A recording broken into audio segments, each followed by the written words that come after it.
Hello and welcome to Kody and Korbin Have a Podcast, the show where two former roommates And they were talk about a new movie every week. This week on the show, we're talking about Inception. There's one thing you should know about me. I specialize in a very specific type of security. Subconscious security. You're talking about dreams.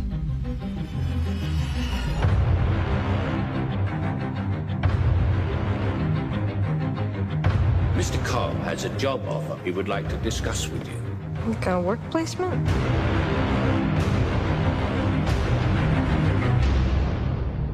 Not exactly. We create the world of the dream. We bring the subject into that dream, and they fill it with their secrets. Then you break in and steal it. Well, it's not strictly speaking legal. I'm your host, Corbin Zavocal, and as always, I'm joined by my co-host, Cody Webb. Cody, I swear we aren't dreaming. How's it going? Great intro. Proud of that one. But yeah, man, we're back. I feel like we've had a long layoff between recording a couple of these suckers. Very excited. Got a great pick in a movie and another great guest, if I do say so myself. I'll just go straight into the intro. We finally got him on. He's been wanting to come on for a decent amount of time. One of my friends. I wouldn't call him a good friend, but he is a friend. Mr. Jacob Hughes. How you doing? Good. How are you guys? Thanks for having me, man. You're good. How excited to be on the show here, Jacob? Oh, dude, I am ecstatic. It is a privilege and an honor to be in front of two of the biggest podcast hosts in the world, man. Very excited for this.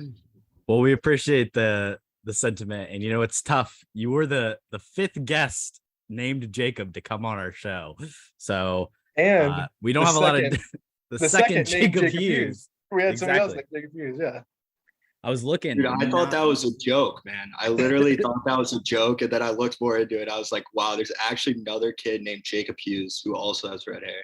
What are the odds? Yes, shout out to my roommate Jacob Hughes. He's here right now, or maybe he's watching a dog. But we gotta find people not named Jacob to have on the show, Cody. I don't know. We're having a bit of a problem where we might need to have them all back at once and see who the best one is. Oh, I like that battle of the Jacobs. I'd be down for that. Yeah, I was looking, and I think across all our episodes, like 9 out of our 50 some episodes have had somebody named Jacob involved in them, and it's becoming a problem. We gotta expand. And I guess that's it was too popular of a name, when in the 2000s, late 90s. That is true. Before we get into our discussion, it is our last episode of Pride Month, so wanted to suggest another 2 movies for you. Went with 2 modern ones, pretty recent flicks, newer flicks, smaller films, independent. Some of the first one being Shiva Baby, which is a fantastic story about essentially this young woman who has to go to a Shiva, which is the Jewish funeral rites, and then encounters some issues dealing with the people that she's seeing in her life and the different partners she's had in the past. And it's only like 87 minutes and came out in 2020. It's on HBO Max. It's this kind of like really anxiety filled small thrillers movie that is from a female director and is cool and is up and coming, and check it out. And then the other one is Happy Season, which is a little bit bigger, starring Kristen Stewart, supporting roles from like people like Aubrey Plaza, Dan Levy's in it as well. And it's a Christmas movie that's on Hulu, but also just another, kind of fun story, female director, female story. Check them both out. I also wanted to mention that this podcast discusses Elliot Page and the role he plays in Inception that's credited under a different name. No comments made referencing Elliot's character. Ariadne's gender identity is meant to undermine Elliot's current gender identity. At KHAP, we want to make it very clear that we recognize and support trans people. Let's get into the show. I think we got a great movie today, and I am very excited to talk about it. Obviously, it is Inception, but I did want to throw it over to Hughes. Why did you want to bring this movie to us and talk about it on the pod? Why? Yeah, no, I really wanted to talk about it because it's one of my favorite movies, basically of all time. I mean, it's probably in my top 10, I would say, and actually probably my maybe favorite Leo movie. Up there with Wolf of Wall Street and Great Gatsby. But I feel like what makes this film so unique is that it was also produced, directed, and written by the Christopher Nolan, who's one of my favorite directors as well. And then you add in the likes of Cillian Murphy, Michael Caine, Tom Hardy. I mean, the list just keeps going on and on, but I just think these guys make the movie so good, and I don't think Christopher Nolan could have picked a better cast to go with. I definitely back that. I think the cast is one of the stronger parts of the movie, and I do think it is a good pick because I mean, just the layers that this movie has, I think is super interesting. But I do want to throw it over Corbino, and cause I don't know if we've talked about this movie a ton, and I say we just go straight to initial thoughts. Good morning, Vietnam! You know, I actually back a lot of what Jacob was saying. This is one of my all-time favorite movies, probably top 10 for me. And then also, I mean, we know it on the show. I'm a huge Leonardo DiCaprio fan as well. One of my favorite performances, maybe not my favorite, but really love this movie, really love him. Also do like Christopher Nolan a lot. So all in all, I'm going to sing a lot of praises for this movie. There's problems and we'll get there. We'll address them. But I think just this movie's so easy to come back to. It's so fun to rewatch because you can always catch something new, or you can notice another layer, or maybe it makes a little bit more sense, or maybe a little less sense every time you watch it. But I don't know. There's so much to it. And if you really want to get into it, there's so much that has been said already. And maybe we're just going to be reiterating a lot of that. But it's just a fun, enjoyable movie to check out with great performances. Kody, what are your thoughts? Because I suspect you might be the hater in this group. I wouldn't call myself the hater. This is not in my top 10 movie list, I don't think, but it is a very good movie. I mean, out of Nolan, I think probably just The Dark Knight and The Prestige. Oh yeah, obviously The Prestige, but like this is his top tier stuff, I think, and the cast really does bring that out. I mean, like I said before, I mean the layers. I might say that a couple more times, but Inception. You know exactly what it is when you say the title, which we'll get to as well. But I mean, just how deep you go in this movie. This is also only the second time I've seen it, to be fair. So maybe you guys like binge it 10 times. I don't really know. But I really like the opening. I just want to start off with that. Because I mean, the first time I watched it, obviously, I have no idea what's going on. But the second time, you're like, that's such a cool shout out in the beginning of the movie to, what's the guy's name? Saito? What's the actor's name, Korbin? Saito, Ken Watanabe. Ken Watanabe, love that guy. But I think that's such a cool scene in the shout out, and that is very awesome in the beginning. And then the thing I really like about this movie is like the villain as well, because it is his wife, Mal, whatever. Terrible accent, by the way. But I think it's super interesting because she is French. Marion Cotillard is. I know, but she still sounds like an idiot. But speak French, don't speak English then. Anywho, it's a cool villain because it's not actually her. It's her like trapped in Leo's subconscious, which is deep as shit. It's like this is not actually his wife. It's sort of like a grief thing for him inceptioning the idea to kill herself, and then she evidently does. So like this is some deep shit, obviously. And but I think that's such a creative tool for a villain that I honestly don't think I've seen before. But yeah, I think we're gonna be talking about this movie for a while, but those are a couple of my just like thoughts off the top. One specific thing I want to get into before we throw it back over to Jacob, the Marion Cotillard, the layers there are interesting as well, because you have that song that permeates through the entire score, that French Edith Piaf song. I can't say the name. Non je rien. Everyone knows it. It's the that's great French. You know what I'm talking about? Sure. It's the song, right? Funny enough, Marion Cotillard played that French singer in a movie before Inception came out, which I just think is like this extra interesting layer of like she was in a biopic of the singer, and then it's a song. And Christopher Nolan said it had nothing to do with it, but they kept it in the movie, and I think that song mixed with the score of Hans Zimmer is part of what makes this movie so great, or at least one of the layers that makes it so great. And the song is 2 minutes and 28 seconds, and the movie's runtime is 2 hours and 28 minutes. So it's just, look at that. Cody's laughing. Wow. Serious stuff right there. Put this in weird movie trivia, dude. This is gold.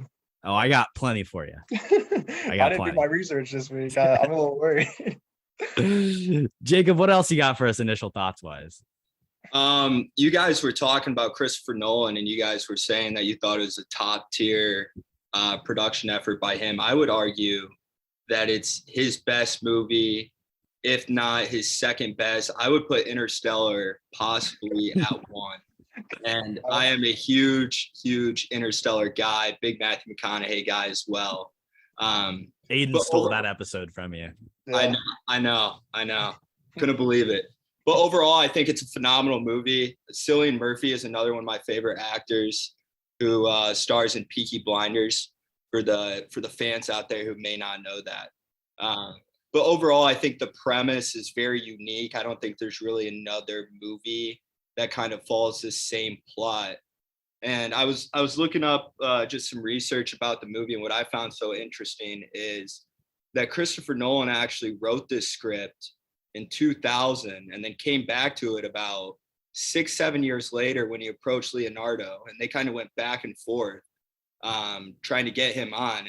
And Leo at first was kind of iffy about it, and then Christopher Nolan eventually kind of talked him into it. So this script really took about, I believe, 8 to 10 years to really put to life, which I think is unique, as well as the premise. So overall, like I mentioned previously, it's by far one of my favorite movies, and really excited to talk about this more.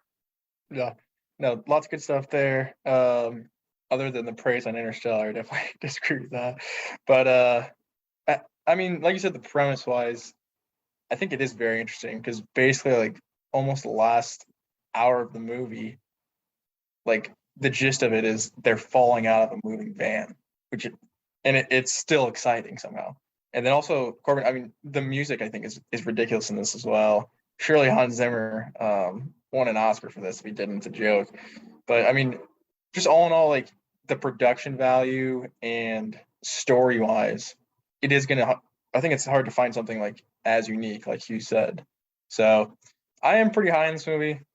I don't think I'm as high as you guys, but I do think the third act is basically a masterpiece in production and editing as well.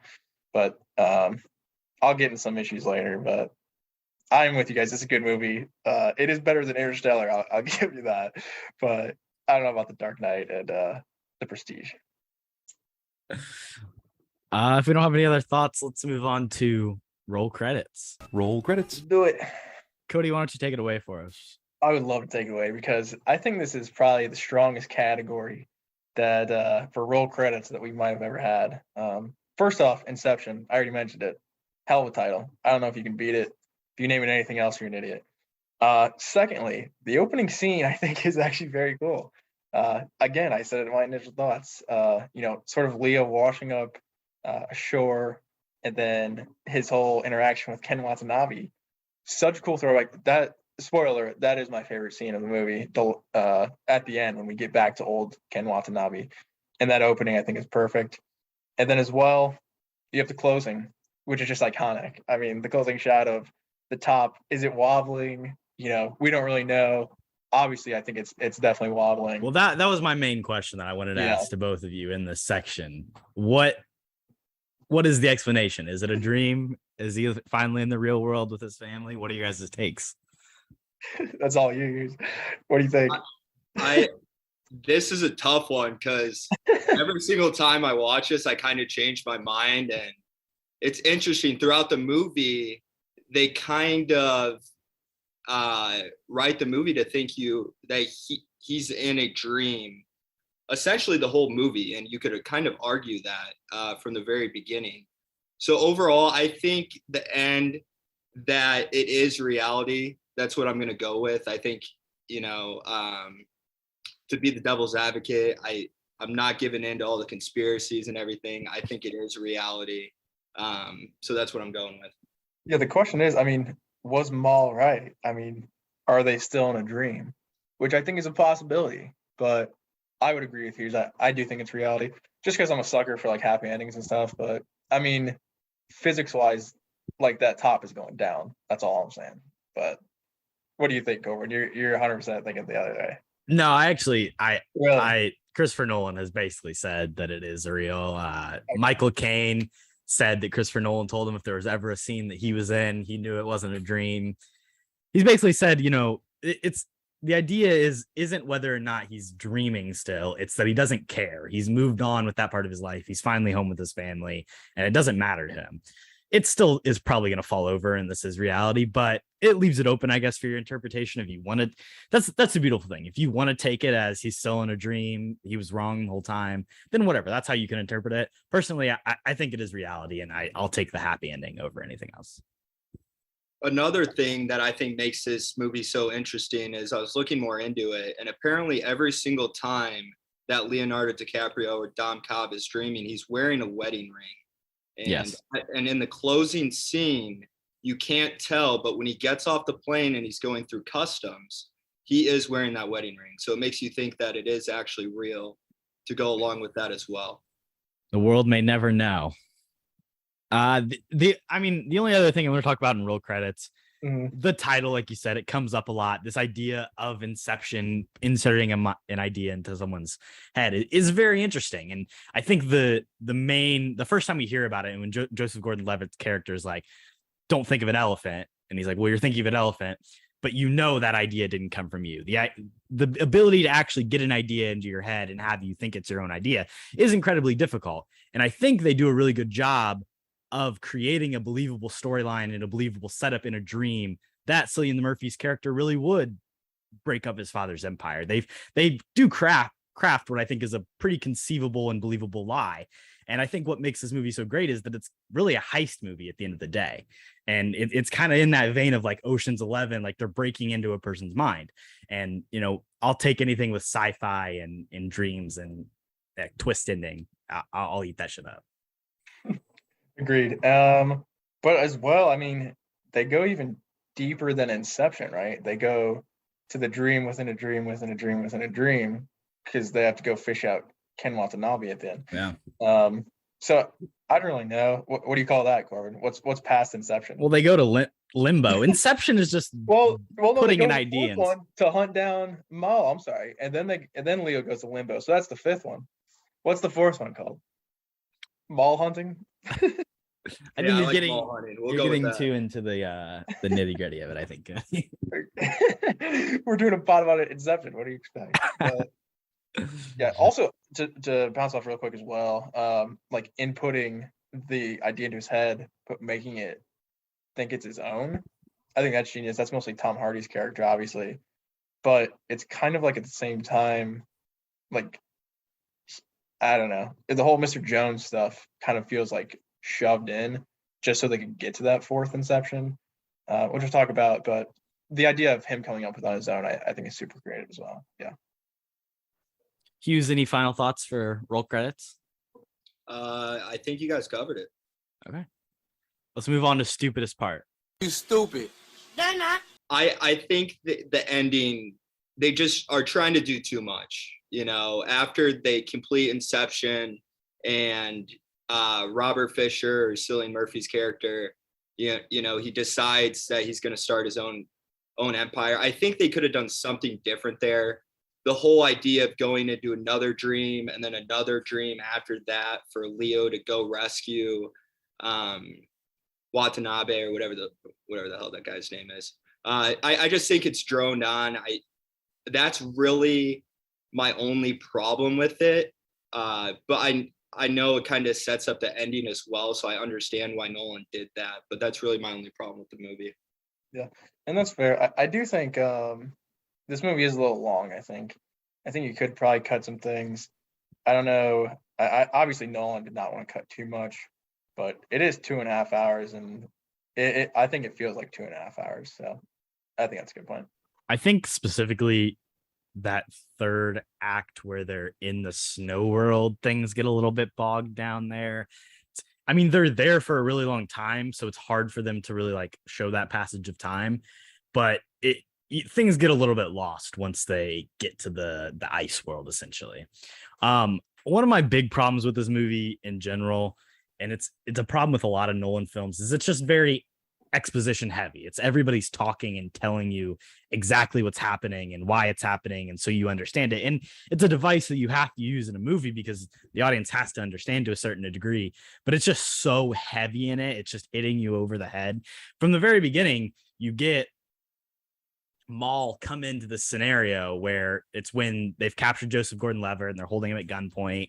And Maul, who's a figment of Cobb's imagination or his subconscious, who knows everything that he knows and he knows everything, feels the need to explain that, well, in the dream world, you feel pain if you get hurt, but if you die, you wake up. Like they have the scene where they talk about it and it happens.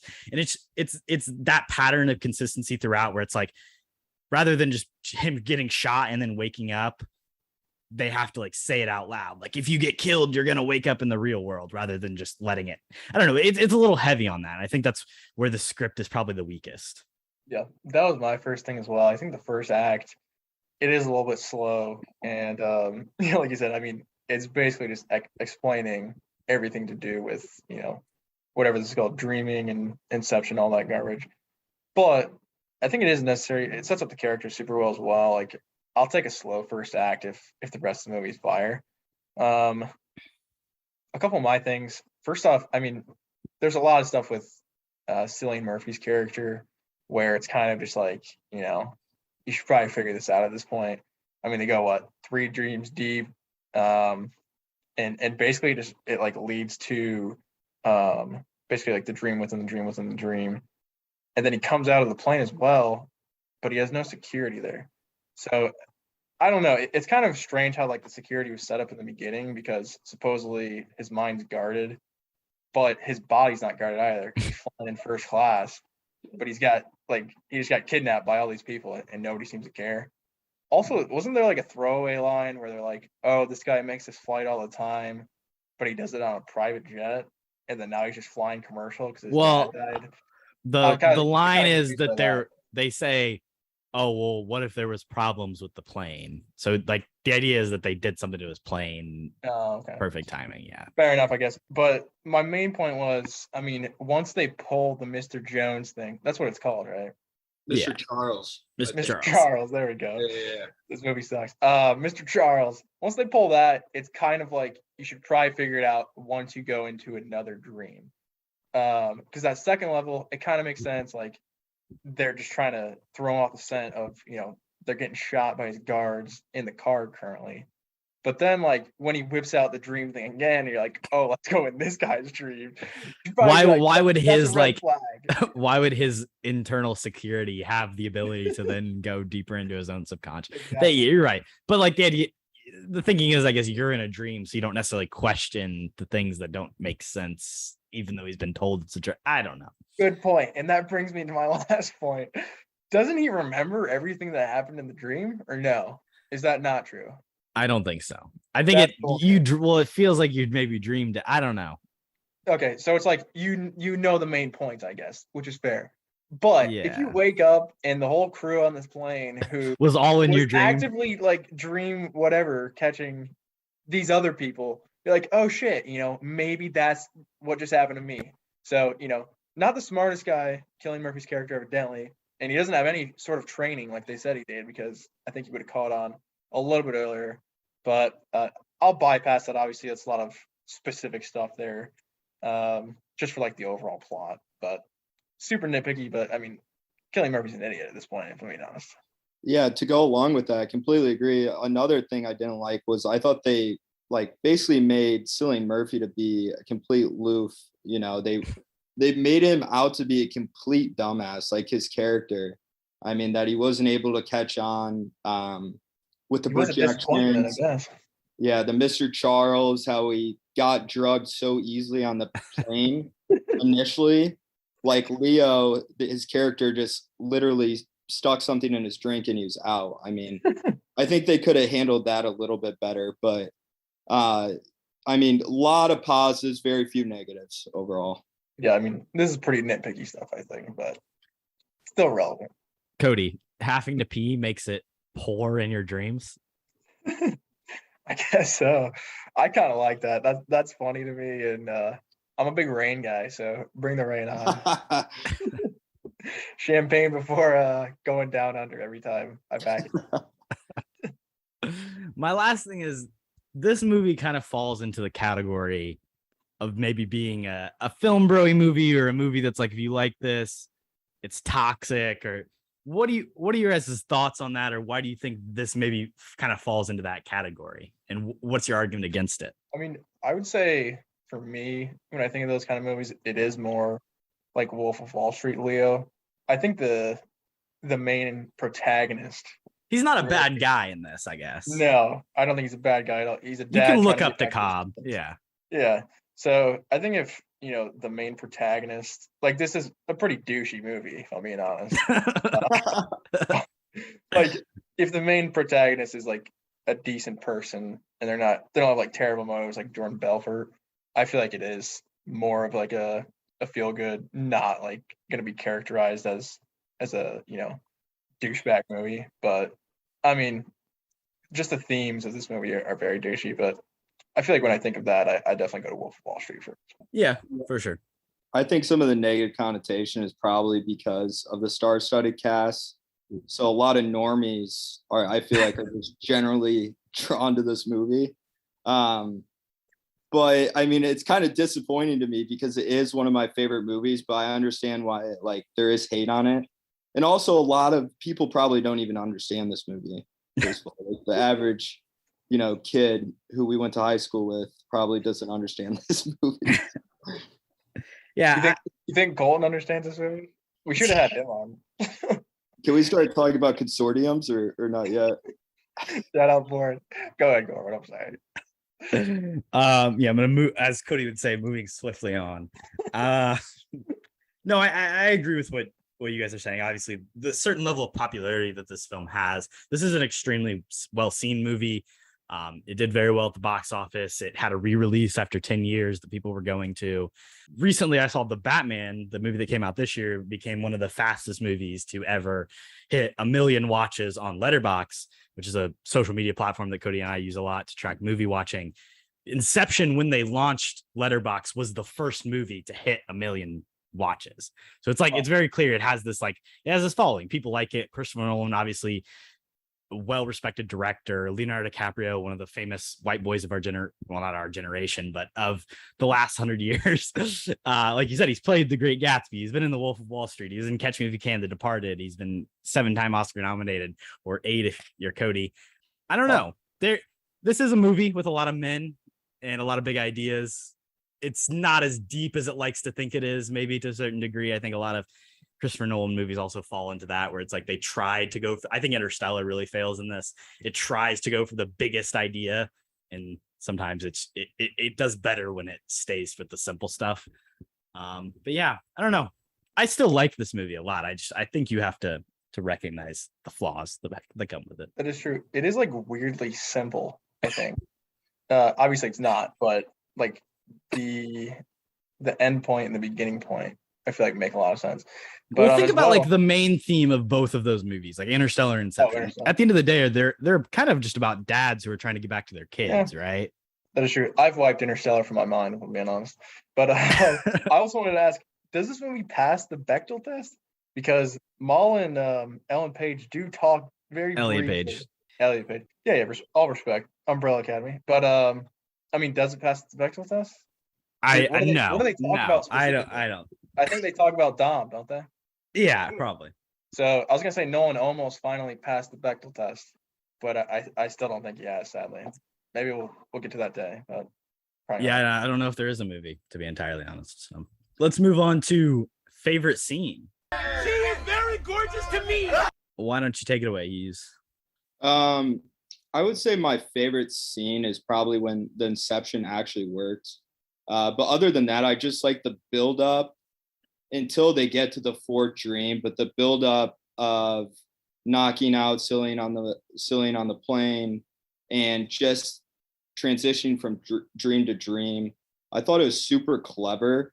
And I think they arguably probably spent too much time in some of the layers. But I like the whole idea of Tom Hardy, who plays Ames, impersonating whoever the right-hand man is of Cillian Murphy's dad. I thought Tom Hardy actually had a very underrated performance. Browning. Yeah, Browning. I feel like overall Tom Hardy actually had a super underrated performance. And I know he's got a lot more popular after this movie, but I think he did a phenomenal job overall. Agreed. Tom Hardy, I think, very underrated in this movie. And yeah, I do like the emotional stuff a little bit with Browning as well.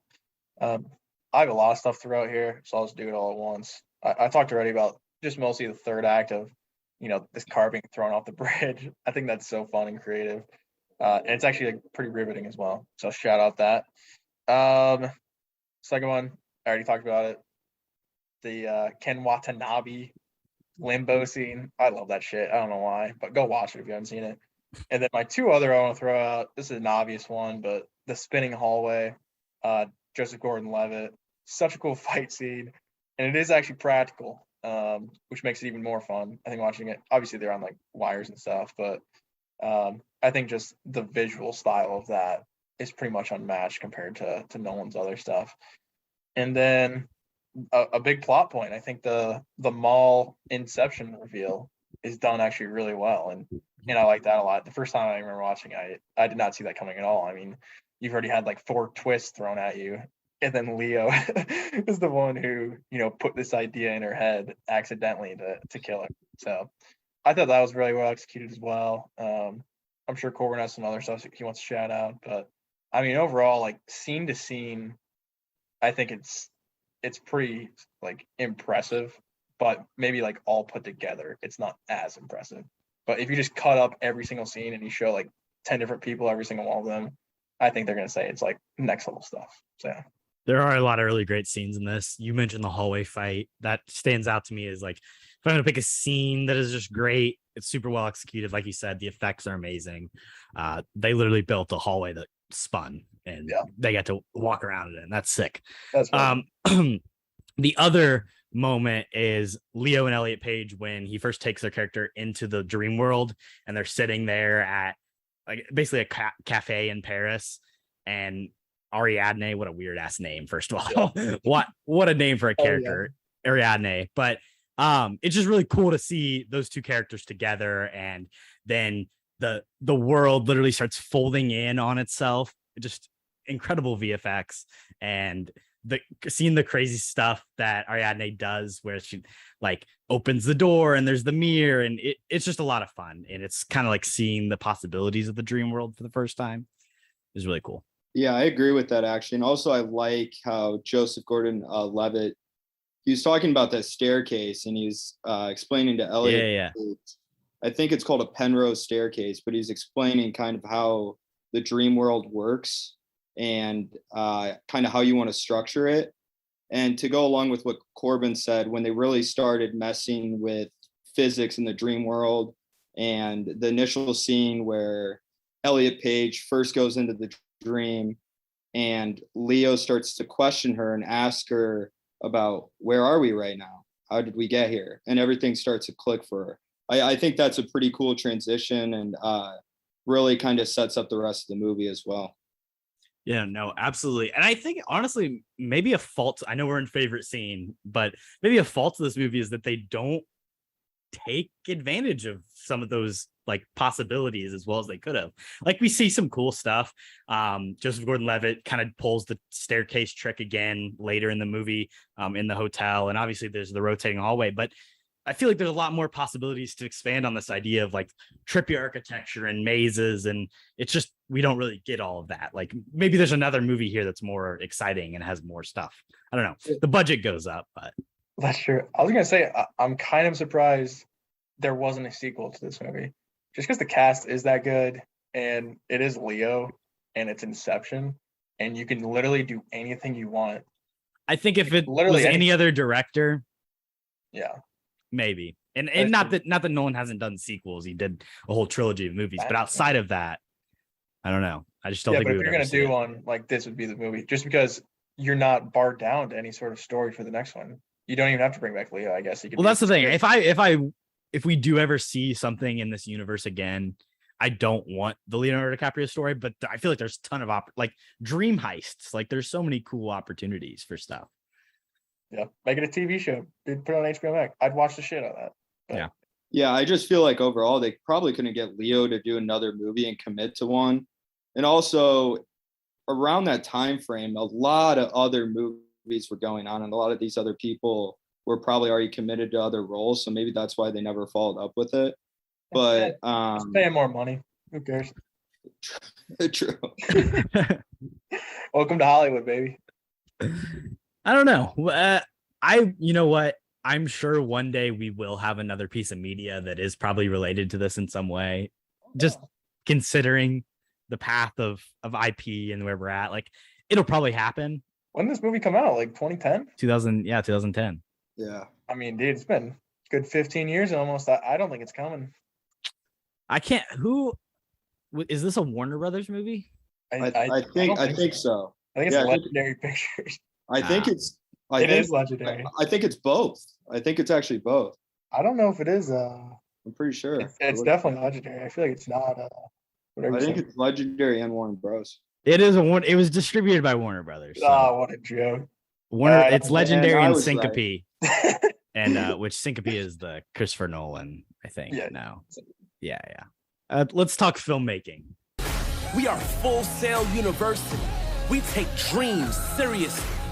Either of you have any filmmaking lessons you'd like to share today? I have a couple, but I'll let you take this one away, Korbin. Well, I appreciate that. My thing is less about the actual filmmaking of the movie, but rather this idea that this whole movie is a metaphor for making a movie. So Christopher Nolan has said this too, that basically he based all of the character roles off of people that are in the process of making a film. So Cobb, who's Leonardo DiCaprio, is like the director of the movie, and it's not a coincidence that he literally looks like Christopher Nolan in this movie. He has the same haircut and the same suit, and that's kind of what Nolan does with all of his main characters. He just makes them look like him. Look at Tenet, you got Robert Pattinson, whatever. But yeah, Arthur, he's like the producer. So Joseph Gordon-Levitt is the producer. Ariadne, Elliot Page is the production designer, making sure everything looks good on screen. You have Eames, Tom Hardy, who plays your actor.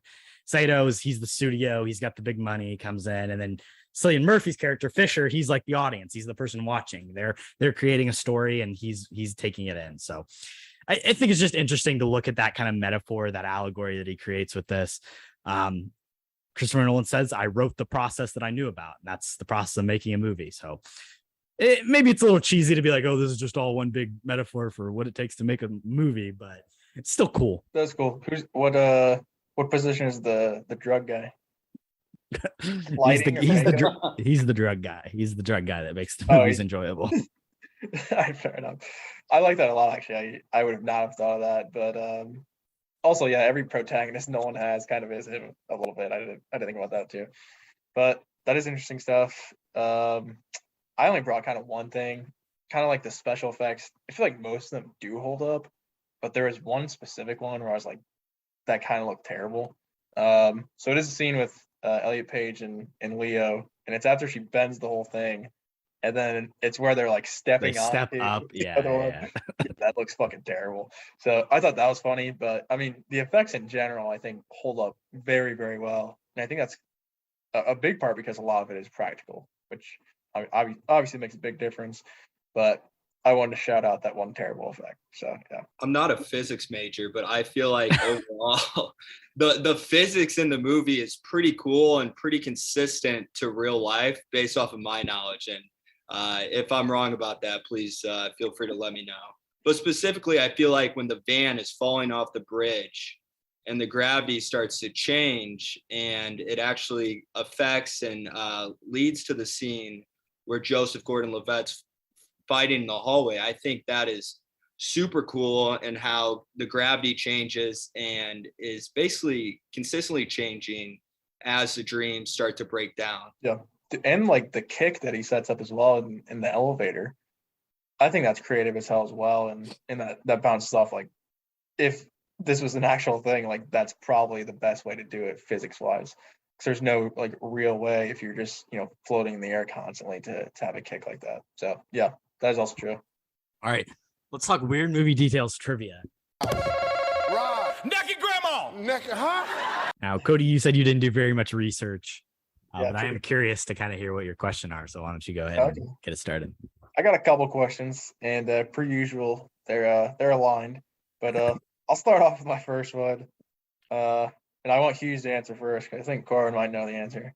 But which actor in this movie has been in the most Christopher Nolan movies?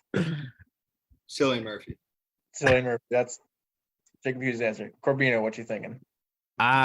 Funny enough, I do have a question that is similar in nature to this. I would have been able to get it though. The answer is Michael Caine. Yes. He's been in 5. Michael Caine. I'll tell you what, this guy doesn't star in any of the movies, but he's in every goddamn one. So shout out Michael Caine. Actually, he's been in like 7, 7. Yeah. but the Dark Knight trilogy as a whole, yeah. Sure, that's true. You can't really count those. But I mean, yeah, in general, I think Michael Caine, he's never the leading man. He usually has something to contribute. But in this movie, he kind of is stuck in his tenant role where he's just got absolutely nothing to do. But I like seeing him there. I like saying Michael Caine when he pops up on screen. So can't complain. But yeah, he was botched that one, my guy. I thought that was a pretty good guess. Miniature piece of trivia here. This is not a question, but I'm going to ask this. How many minutes of screen time does Michael Caine have in this movie? Oh, well, he has the one scene in the college. That's probably like 5 minutes. I'll give him like 7.5. I'm going to give him, so he's in the scene at the end. So remember, total runtime, 2 hours, 28 minutes. It is a long movie. Scene at the end, and then in the classroom, I think that's it. I feel like the scene in the classroom actually isn't that long. I'm going to go, man, this is a tough one, Corbin. Can we get a little over under, possibly? We're playing Jeopardy rules, dude. Is it over under 4.5? I'm going to go 4.5 on the dot there, Corbin. Why did you ask for an over under? It's 3 minutes of screen time. Wow. Well, how much do you get paid for this? At least a couple mil. I didn't ask, but got a couple I'll see what I can do about it. Yeah. Jacob, we'll throw it over to you. What's your first question? Who do you guys? So does it have to be trivia or can it be anything? I mean, whatever. I mean, mine's a joke about absolutely nothing. So. Well, this might kind of lead to what we're talking about next, but who had the most underrated performance in the movie? Oh, we're going opinion based here. I mean, I would say I'd say Cillian Murphy. I love that guy. I'm gonna say I think Tom Hardy. I think Tom Hardy's doing the most in this movie with the littlest. What is it? Really has nothing to do. Honestly, I was gonna bring this up later, but when Tom Hardy says, "You mustn't be afraid to dream a little bit bigger, darling," I think that's probably one of the best moments in the movie. That's iconic. That's too on the nose, though. That's like, oh yeah, we know what kind of movie we're in. Come on. Exactly. It's perfect. It's the right level of stupid. What's the right answer? Did either of us get it right? No, you guys didn't. Damn it. You guys both are just absolutely terrible. No, I'm kidding. No, I'm kidding. I would have to agree with Corbin on this one. I think Tom Hardy did a phenomenal job. Like I said before, with the whole scene with Ames interrogating Cillian Murphy, Robert Fisher, I thought that was phenomenal, and how they're able to get the code and then they throw him in the back of the van. I love the build up for all that, and I thought it was really well done. Kody, what do you got for us? Well said. We're not gonna throw it over to you at all. Well, I already asked how many minutes was on screen. That was a mini question. You want the real question? Here you go. No, you already threw it over to me. Too late. All right, second question. Another just an absolute doozy. Which actor / actress has been in the least amount of Christopher Nolan movies in this movie? Hughes. Who out of these great cast has been in the least amount of Nolan movies? We know he likes the same actors. Are we talking about like the stars? So Leo, yeah, the main, Joseph, Elliot, Tom, whoever. Okay, I'm gonna guess Elliot Page. Okay, good guess. Corbin, what are you thinking? I mean, Leo and Elliot both have only been in one. And again, Hughes is wrong. It's a trick question. It is Elliot. It is Leonardo DiCaprio. I just thought that was kind of interesting because he does use the same actors over and over and over. Well, let me let me hop in here with this question. Well, how many of the main actors have appeared in other Christopher Nolan movies, and what are they? Okay, good question. To finish my point as well, I think those are two phenomenal, performers there with Leo and Elliot Page. I don't know why I didn't bring him back, but over to Corbin's question. I mean, Joseph Gordon-Levitt. I was kind of thinking about this before. I'm pretty sure the only other thing he's been in is The Dark Knight Rises, right? Correct. So that's Okay. 2. Who else is in the movie? Michael Caine's in 7. We know that. Marion Cotillard. I think she's in a lot as well. She's in The Dark Knight Rises too, in a great role. Correct. She's got to be in something else, right? No, just that. Really? Okay. Who else is left? Tom Hardy. Again, The Dark Knight Rises. he took Bane, he took Talia al Ghul, and he took Robin, all from Inception. That's cool. Is Tom Hardy in any other ones? Yeah, yes. He is. Dunkirk. There you go. Yep. Ski. Any other cast members? You're missing 2. Who else is in this movie? I don't know. We've talked about him a lot, both of them. Oh, who are they? Cillian Murphy. There you go. That's the obvious one. What else is he in? He's in Batman Begins, obviously, as a Scarecrow. But I believe as well he shows up in The Dark Knight Rises, funny enough. So there's that. Was he in Dunkirk or no? He's also in Dunkirk. He's in Dunkirk, yeah. That's a good one. And there's one more. That he's in? No, there's one more person. I don't think the drug guy's in anything else, is he? Nope. Who else is even in this movie? Ken Watanabe, dude. He's in Batman Begins. Fucking Ken Watanabe. Yeah, he's the fake man. Not Mandarin. The fake Ra's al Ghul, right? Yeah, he brings him back. There's also Miranda Nolan, who's his cousin. She's in the Dark Knight trilogy, Inception and Dunkirk. Andrew Plevin is in the Dark Knight trilogy and Inception. Russ Vega is in Memento, The Prestige, the Dark Knight trilogy, Inception, and Interstellar. Oh wow, he likes that guy. So he's 9 people basically that he's really brought back, but 6 of the main cast. They pretty much just took the cast here, put it in The Dark Knight Rises, and just swapped Christian Bale and Leo. Honestly, and Leo should have been in that movie. They should have had Leo. That is true. He was doing the Wolf of Wall Street, I think, but yeah, screw it. Yeah, who cares? I don't know if Leo could pull off the Batman, man. There's no way.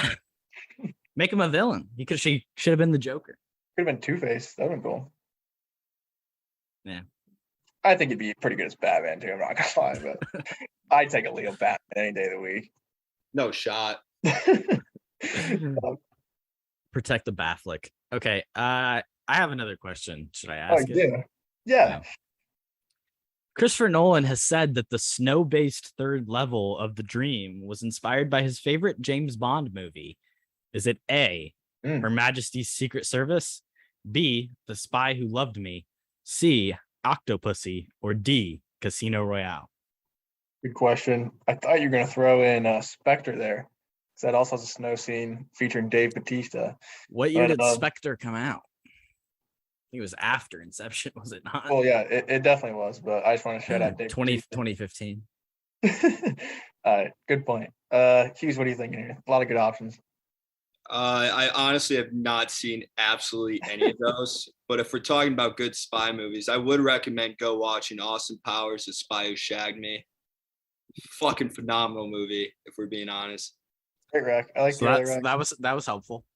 Cody. So Hughes, I got you, Corbin, no problem. It's not Casino Royale, I don't believe. Could you read the other 3 again? I'm sorry. Octopussy. I don't think so. Spy Who Loved Me, Her Majesty's Secret Service. Let's well, I'll just go with Majesty's Secret Service. Because Hughes, he picked The Spy Who Shagged Me. 1969, Her Majesty's Secret Service. Cody got it right. And then it was The Spy Who Loved Me. So that was 2 on the nose, but yeah, I haven't seen it, to be fair. The Spy Who Loved Me also features a snow scene. So I was trying to trip you up, but obviously you don't know what happened in any of these movies. So. You did well there to make good options. Good job, Corbin. Okay, let's take a quick commercial break then. And we'll be right back. And we're back with Who Can Act. Wow. Yeah, I got a couple options here. You guys have shouted them out significantly, so I won't take too much time on them. Cillian Murphy, I think he's extremely underrated in this movie. Just, I mean, the emotional balance really of it all, and I feel like he's kind of the only one other than Cobb and whatever. What's Elliot Page's character's name again? Say it one more time for him. Ariadne. Ariadne, there it is. Not gonna remember that one. But other than those two and like their deal with Maul, obviously, I feel like no one else really has emotion to play with. I think Cillian Murphy actually, I think he's like very, very believable and honestly kills it. Not talked about at all. And then my other one as well that you guys shouted out, Tom Hardy. I mean, I think this is probably his favorite character. And he's had a lot of good stuff, obviously. I do like his character in Peaky Blinders, funny enough as well. But I think in this movie, he is like his most charismatic self. And he does have like sort of those one-liners that Korbin was saying earlier. He kind of makes them work just by his performance. So I think those two are by far my favorite from this movie. Honestly, I mean, I could shout out just about all the main people in this. Leonardo DiCaprio, my favorite actor. I mean, he's pretty good. Honestly, like for it being Leo, this might be one of his weaker performances in my opinion. Yeah. Don't need to go out there, but he's not doing a ton here. But I mean, it's Leonardo DiCaprio, and it's like he's still not doing a ton, and he's a good actor. Michael Caine for his 3 minutes is just being Michael Caine, and it's perfect, and it's what this movie needed. Elliot Page is good for being given absolutely nothing to do, and literally having to sit on the sideline, and whatever. Tom Hardy, like I said, mustn't be afraid to dream a little bit bigger, darling. That's fantastic. And Ken Watanabe, this dude, he plays the oldest man in the entire world. And he remembers a young man. And I think everybody's pretty great. For me, I mean, pretty similar themes, but yeah, I would say Tom Hardy's got to be mentioned. Leo. It's not my favorite Cillian performance, but I thought he did a good job. I just like the aesthetic that Leo, Joseph, and Cillian have, just the nice suits. Kind of gives me the Great Gatsby vibe in a very different way, obviously. But no, overall, I also think Ken Watanabe actually had a very underrated performance. And I think they picked the perfect guy to play Saito. And overall, when he finds out that he's dreaming and they're actually in his dream, and that's kind of how he gets introduced formally to Leonardo, I love that whole scene and actually how clever he is to pick up on the rug, which kind of influenced him to believe that he was in the dream. So overall, I would say those four stood out to me, but I don't think anyone really did a bad job. Well, unfortunately, that's what we have to talk about now. We have to talk who can act. That's my opinion! Throw it over to me immediately. So Kody, who did a bad job? So funny enough, bouncing off what Hughes was just saying there, I have a couple guys he said were pretty good. I did want to throw Leo out there. I get it. Better. I'll come back to him though. I want to start off with I had Ken Watanabe as well, but not because I think he's terrible in this movie. I think he's given absolutely nothing to do. Basically, the first 15 minutes, the only thing he does, he's rubbing his cheek against, this rug. Cool, I guess. So kind of sucks for Ken Watanabe. And then the next scene, he comes back in the helicopter and he's just gonna shoot their buddy. So you think, oh shit, this guy's the bad guy. But then you just keep going along, and he's just there for the ride for the rest of the movie until the last scene. So I think it's not a bad performance. He's kind of just playing like four different characters, I think, in a sense, which is kind of strange, and I don't know if it works. But anywho, yeah, I mean, Leo could be better, I think. I said that obviously, but I thought his scenes with like Elliot Page, the one-on-one scenes with Elliot and even Michael Caine, I don't really like that scene either. I don't think he really lifted anybody up to like the standard that I feel like he normally does. So I think he's good, but usually in other movies he like makes other people better too, I think, which I don't think he did too much.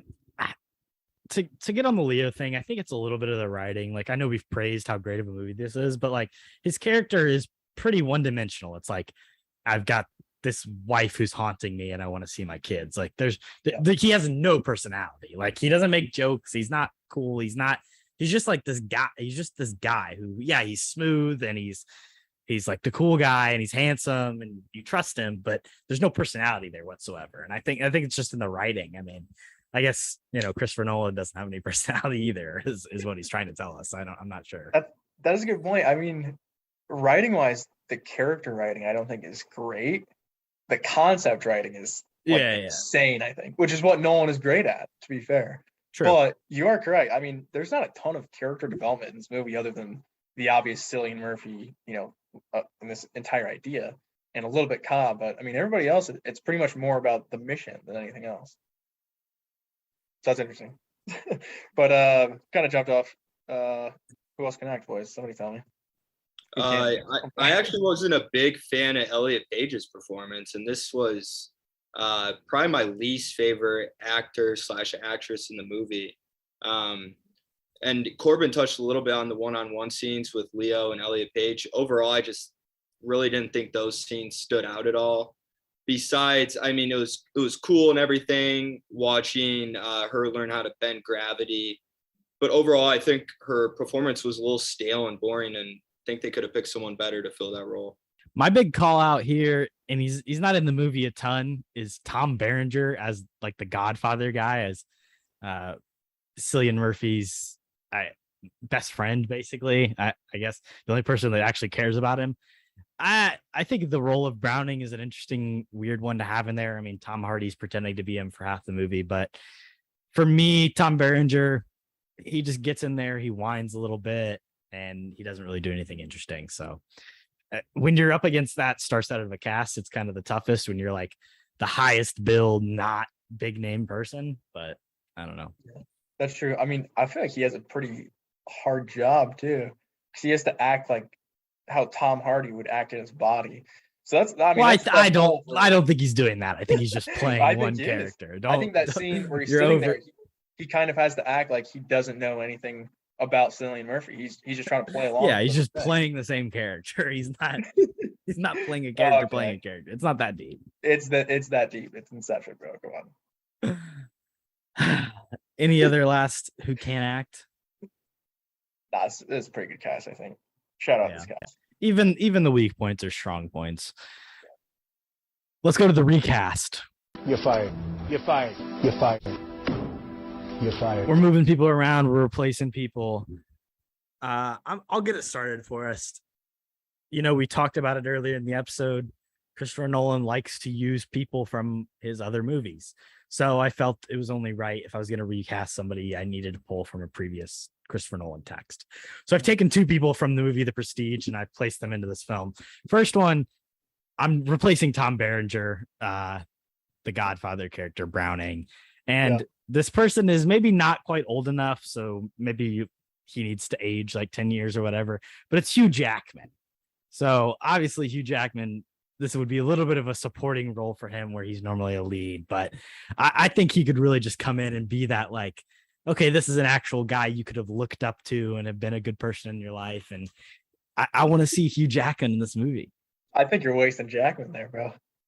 Well, where else is he going to go? It's the best spot for him, I guess. Tough. Do you want to hear my other Prestige pick? Yeah, just throw it out there. You already hinted it.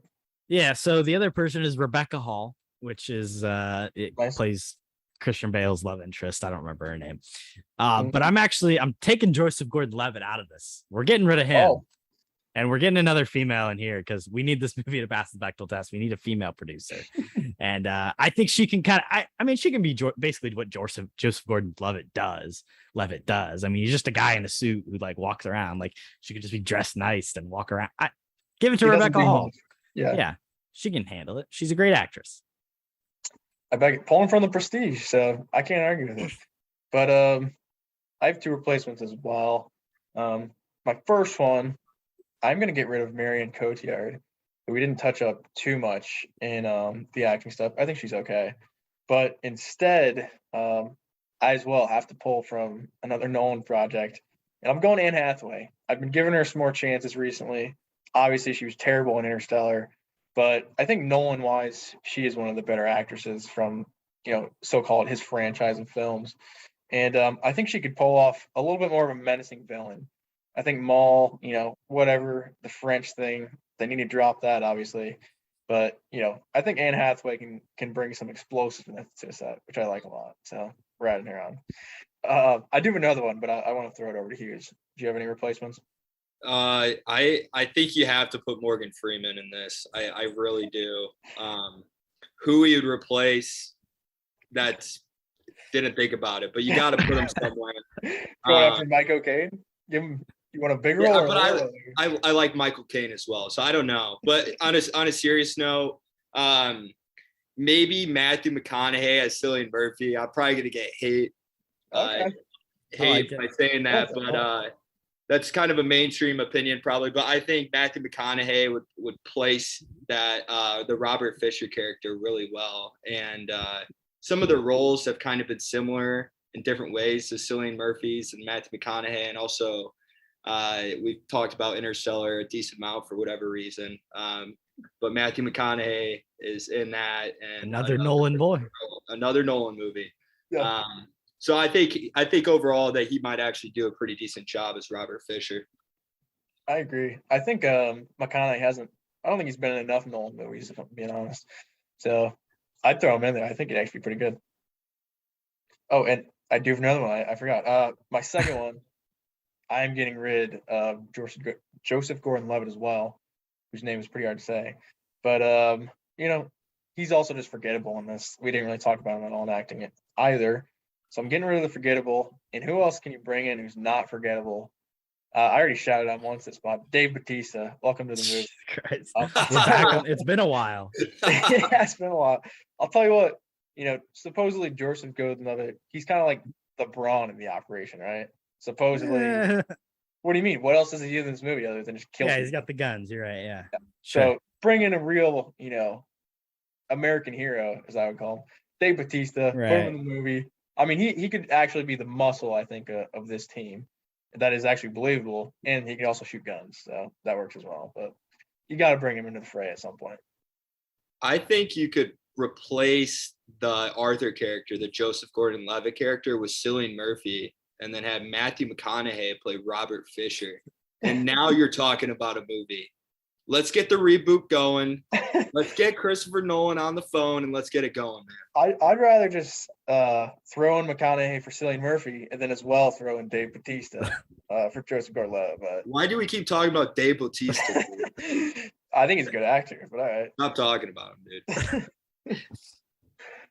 You guys are out of control. We gotta move on. Rating time out of 69. Of course. You're gonna look at me and you're gonna tell me that I'm wrong? Am I wrong? What do we give this movie? Cody, start low so we can go high. I was gonna say you might as well start off with me because I think I probably will be the lowest. I'll tell you what, I do like this movie a lot. This is not really a low rating, so I'm gonna give it a 62 out of 69.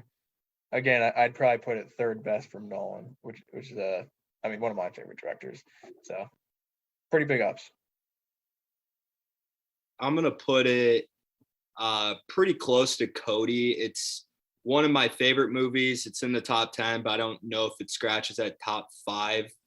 The more I think about it, I'm gonna give it a 64 out of 69. All righty, and you're right in the middle of Cody and I, because I'm gonna give it a 66 out of 69. Because back-to-back weeks with the 66. I mean, we're taking on my favorhave movies. We got to watch some stinkers, man, because that's tied with scores are too high. Movie, right? Holy shit! No. I have movies ranked high. I have Moneyball ranked higher than this, and I have Lady Bird ranked higher than this. But okay, but that's it, right? This is tied with Good Will Hunting. That is a very high rating for me. Yeah, I like this movie a lot. So sets it at a 64 average. So we've been watching too many good movies. We gotta Cody, you got the pick next time, and you'll have to pick a stinker. Oh, I can think of a couple off my head already. Ready? Brilliant. All right. Well, that concludes our discussion on Inception, but the podcast is not over. As a reminder, we have a Podgorithm that we have to do first. Cody, tell the people about the segment. It's a great segment. So every week we have this movie game we used to play, and we just pick a card out of it, and whatever card it is, talk about the movie for 30 seconds. Also, this is season 3. Jacob Hughes. It is season 3. We're winding down. We're almost to the end of season 3. It's true. It's very depressing. Sad stuff. And this is going to be an interesting one. There's so much to talk about, so little time. The movie is Star Wars. Oh, wow. Guest goes first. Hughes, what do you got? Star Wars. Tell us about it. 30 seconds on that clock. So just 30 seconds, and then I wait. Yeah, the time is rolling. Just talk about anything about it, bro. So there's this guy named Darth Vader. He's a pretty good time at parties. He fights. I don't even know, dude. I'm so bad. This dude's never. I choked, man. 5 seconds. It's not explaining the plot. There's time to say that. My dad. Han Solo's my dad. Han Solo's his dad. Okay. Kody. I don't think Hughes understands this segment. Star Wars, hell of a fucking movie, dude. The first one, mad underrated. I think obviously Empire is the best. Jedi's okay, but I mean the first one, you set up those characters so well, and it sets up the twist in Empire so well to like put on top of that. It really does a good job because it makes you think him and Leia want to fuck. So exactly. Also, Ben Kenobi, Alec Guinness, I think one of the most underrated performances of all time. I mean, that is Ewan McGregor's character at this point, but I think Alec Guinness is so good in the movie. Obviously, the iconicness, lightsabers, Darth Vader. Can't get much better than that. Stop. You know, Star Wars is something that I'm very affectionate towards. I have a tattoo that's Star Wars on my body. I'm a big fan. But Star Wars itself is the fans are bad people. It's got to be one of the most toxic fan bases in the entire world. And I will continue to preach this good word until the day I die. Because I like Star Wars, but I don't like Star Wars fans. You're just calling yourself toxic. What are you doing?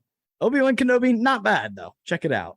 That's my recommendation. I haven't seen it. I think Star Trek fans are by far the worst fans out there. That's dude. true. If you like Star Trek, Star Trek fans are terrible. And also, I was on my phone, so I apologize. That's why I didn't know. That's why I didn't know what's going on. And let's move on to the recommendations. I drink your milkshake. I drink it up. You know, so I was going to say this at the top of the episode, but we took a week off. I was traveling.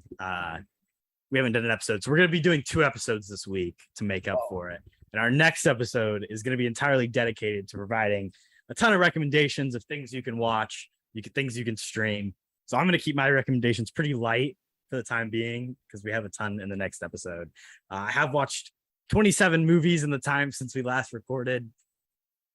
Jesus. Yeah, let's pause there. 27 movies in 2 weeks, folks. This guy's grinding. Take it away. Well, not even really. Yeah, kind of 2 weeks pretty much. It's been an interesting. This is what being unemployed and graduated from college is like. So, but it's okay. I start my job in a couple weeks and I'll finally stop being lazy. But I'll have lots of wonderful recommendations next week. Check out Miss Marvel though, that is streaming on Disney Plus. I feel like a lot of people aren't watching it. And it's actually genuinely pretty good. Fun story, interesting powers. You know, it's still the Disney Plus superhero thing, but it's got a different twist on it. Shout out a bunch of my recs this week. I've not been on the 27 movie grind, but I've been watching a decent amount. So run through it pretty quickly. I did it. I'm checking out Rick and Morty season 5. Actually not bad. So props there. Probably better than the 4th season. Also, I started Succession, which is on HBO Max. It's been highly recommended by Junior, Jake Ross himself. So I've watched like the first 4 episodes. It's okay so far. I don't know how I think about it, but I'm sure we'll be back to it. And allegedly gets a lot better in later seasons. Well, I believe it, but we'll see. And then as well, I actually checked out a few movies, surprisingly. So I checked out Anchorman, which I'd seen before. Good film. You know, it's okay. Out of like Will Ferrell, Adam McKay stuff, I probably prefer Talladega. I prefer Talladega Nights, if I'm being honest. But still good watch. Good cast, obviously. Steve Carell's really wasted in it, though, which is funny. Also, I checked out Free Guy, Korbin. Did you know that? Yeah, I did. I feel like that was I don't think it's that good. But in my Letterboxd review, I said I think I'd rather watch Ready Player One again than this film. But you know, I like Ryan Reynolds, and yeah, it's okay. I like Joe Keery as well, obviously Steve. But yeah, okay movie. 3 out of 5 stars. Corbin said it was like the best movie of the year, so I don't know about that. I didn't say that. But what about Argo, Kody? Oh, actually, that was next on my list. I checked out Best Picture winner, I believe, right? Argo. Yeah, Best Picture. And yeah, I'll tell you what. This is also straight from my Letterboxd review, but Silver Linings Playbook, absolute robbery, because that movie's much better than this film. I do like this movie. It is very intense, and like the last hour, I was just like just stressing out the entire time. So did a good job there. Ben Affleck, great direction, obviously, but I don't know if the performances are worthy of Best Picture, but still a good movie. And then a couple TV things as well. Umbrella Academy season 3, that dropped. Speaking of Elliot Page, yeah, Elliot Page, who's so good in that series. Definitely check out the first couple seasons if you guys haven't. But I'm only one episode deep into this one. I'm not gonna lie, I've been slacking. So we'll have more updates on that. But the first episode I actually really like announcing the Superhero Academy lineup. The little black guy I love. But Miss Marvel, check that out as well. And then Stranger Things 4 also drops this Friday. So get fucking hype. Everybody's dying. I think Joe Keery, speaking of him, I think Steve's gone. I think we talked about it before, but that's my bold prediction. I'll bet either of you guys $5 right now that Joe Keery is dead this season in Stranger Things. Rip Steve. Who's gonna take me up? Yeah, I'll do that. All right, Corbin owes you $5. Hughes, you got any recs for us? We'll do Interstellar if you haven't seen it. Check out the Aiden Cotter podcast. Shout out Aiden Cotter. Check it out. That's a good podcast. It's both one of our favorite movies ever. I think it's phenomenal. To go along with, let's keep with the Christopher Nolan theme. Batman trilogy, phenomenal. Dark Knight, one of my favorite movies of all time. One of the dopest opening scenes of all time ever as well. Love it. Heath Ledger, Batman, R.I.P. Rest in peace. And then Stranger Things, I back it. I think it's really good. I'm actually rewatching it from the beginning right now, just because I'm dedicated. I'm a Stranger Things groupie. I'm a proud groupie with the Stranger Things community, and also one of my favorite TV series, if not my favorite, up there with Game of Thrones, Peaky Blinders. Shout out Cillian Murphy. Shout out Tom Hardy. Phenomenal show. Last and final season just came out. I think it's really good. All-star performances from all of them, and excited for what's ahead for Cillian Murphy.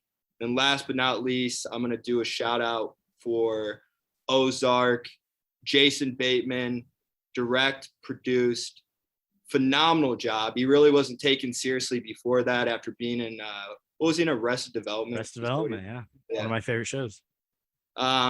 So he was kind of known as like a comedic guy, wasn't in a lot of serious stuff. I thought he killed the Marty Byrde character. If you haven't seen it, another really, really good first season, first episode, phenomenal. Really draws you in. So I'm going to go with those. Shout out the guest, Jacob Hughes, coming on the pod. Everybody's still listening. Come on. We're not that deep in, but appreciate you coming on, dude. Did you have a good time? Absolutely, boys. Thank you for having me. It was a long time coming for sure. I had to bug Kody about it for a long time, but yeah, thank you guys for having me. I think we did a great job breaking down Inception. If you haven't watched any of their episodes before, check out the KHAP podcast, baby. Hell yeah. Get those views up. These are good guys doing stuff they like to do, talk about movies they like to watch. So check them out. It's always good to have somebody named Jacob on the show. Maybe we'll have you back for Even the if battle you were of the Jacobs. seventh choice. Yeah.